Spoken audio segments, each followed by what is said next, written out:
अस्सलाम वालेकुम मेरे प्यारे व्यूवर्स। मैं आज आप लोगों के लिए एक सवाल लेके आया हूँ और सवाल ये है कि why is the sky blue blue. और स्काई आसमान क्यों ब्लू दिखाई देता है? इसके रीज़न मुख्तलिफ रीज़न है। और आसमान जो ब्लू दिखाई देता है, और साइंसी तौर पर मैं आप लोगों को जवाब देता हूँ कि फ़र्ज़ करें ये हमारे हमारे पास ये हमारे जो सन होते हैं, सन से जो हमारे निकलने वाले जो मालिक्यूल्स होते हैं और इलेक्ट्रॉन्स होते हैं, मॉलिक्यूल्स होते हैं वो निकलते हैं डायरेक्ट सरफेस पे। कुछ ऐसे होते हैं वो डायरेक्ट सरफेस पे, ज़मीन की सरफेस पे स्ट्राइक करते हैं। तो इसलिए डायरेक्ट कुछ आते हैं, कुछ ऐसे होते हैं वो डायरेक्ट ज़मीन की सरफेस पे डायरेक्ट स्ट्राइक नहीं होते हैं। वो एटमॉस्फेयर के साथ कुछ उनके झगड़ा होते हैं, कुछ ऐसे होते हैं, कुछ उनके झगड़ा झगड़ा होते हैं, कुछ ऐसे एटम के साथ झगड़ा होते हैं, किससे कुछ ऐसे होते हैं डस्ट के पार्टिकल के साथ झगड़ा होते हैं, कुछ ऐसे होते हैं एटमॉस्फेयर के अंदर मुख्तलिफ गैसेस के पार्टिकल्स होते हैं और उनके साथ झगड़ा होते हैं। तो इनके साथ ये झगड़ाव में मसरूफ़ हो जाते हैं और ज़मीन तक नहीं पहुँच सकते हैं।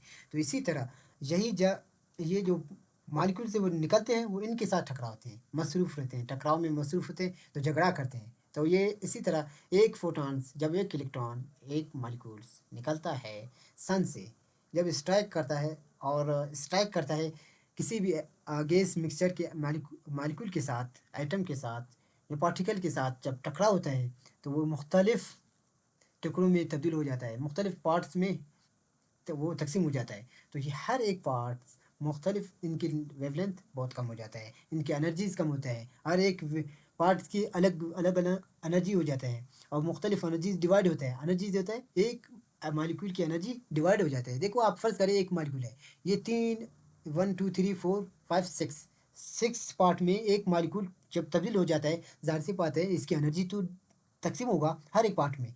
हर एक पार्ट की मुख्तलिफ डायरेक्शन होते हैं और इनके दरमियान जो एंगल होते हैं, वो एंगल मुख्तलिफ होते हैं। हर एक के दरमियान जो एंगल होते हैं मुख्तलिफ होते हैं, जिससे एनर्जी भी मुख्तलिफ होते हैं, जिससे फ्रीक्वेंसी भी इसके अलग होते हैं।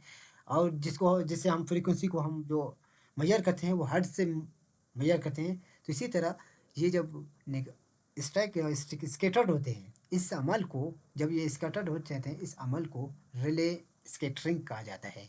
जब ये स्कैटर्ड हो जाता है तो हमें नज़र आ जाता है, क्या नज़र आ जाता है? ब्लू नज़र आ जाता है। तो इसी वजह से आसमान हमें ब्लू नज़र आ जाता है।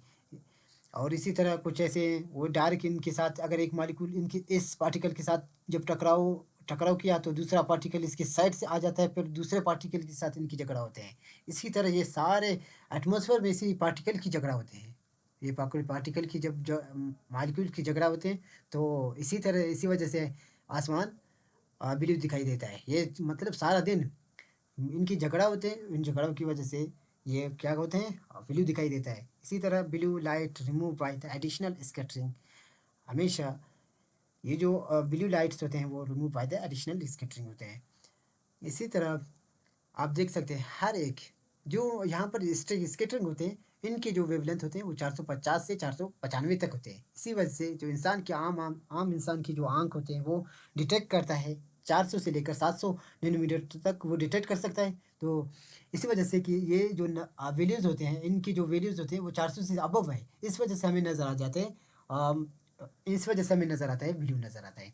तो आपको मैं चाहता हूँ मैं नेक्स्ट आपको दिखाता हूँ। यहाँ पर मैं आप लोगों को दिखाया कि ये मुख्तलिफ कलर की वेवलेंथ है, फ्रीक्वेंसी है, फोटॉन्स है, मुख्तलिफ कलर की। ब्लू की जो रेंज स्टार्ट होते हैं 450 से 495 तक। इनकी जो ब्लू की जो वेवलेंथ होते हैं वो इतने तक होते हैं, तो हमें नज़र आ जाते हैं कि कौन से कलर ब्लू कलर नज़र आ जाते हैं। जैसे आसमान है, स्काई है, ब्लू दिखाई देता है। उनकी जो फ्रीक्वेंसीज़ होते हैं वो 606 से 668 तक टेराहर्ट्ज़ होते हैं। और इसकी जो एनर्जीज़ होते हैं फोटॉन जो निकलते हैं पार्ट्स 2.50 टू 2.75 इलेक्ट्रॉन वोल्ट होते हैं। इसी तरह ये हर एक कलर के मुख्तलिफ वेवलेंथ होते हैं और मुख्तलिफ फ्रीक्वेंसी और मुख्तलिफ एनर्जीज़ होते हैं। तो वायलेट बहुत सबसे कम वायलेट क्यों है? वायलेट हमें नज़र नहीं आता है, जो सन से निकलते हैं डायरेक्ट ये। जैसे कि आपके सामने ये आसमान है, आसमान है, स्काई है, स्काई में इस तरह ये सारे मॉलिक्यूल्स आपस में झगड़ा करते हैं और स्कैटर्ड होते हैं मुख्तलिफ पार्ट्स में इनकी वो वेवलेंथ मुख्तलिफ तब्दील हो जाते हैं मुख्तलिफ एंगल के साथ, जिस तरह हमें नज़र आ जाते हैं, ब्लू कलर नज़र आ जाते हैं। तो हम ये कहेंगे कि फुल मोर सैचुरेटेड ब्लू कलर से सैचुरेटेड हो जाता है। तो आप समझ नहीं आ गए तो समझ आ गए, मुझे उम्मीद है आप लोगों को समझ आया होगा।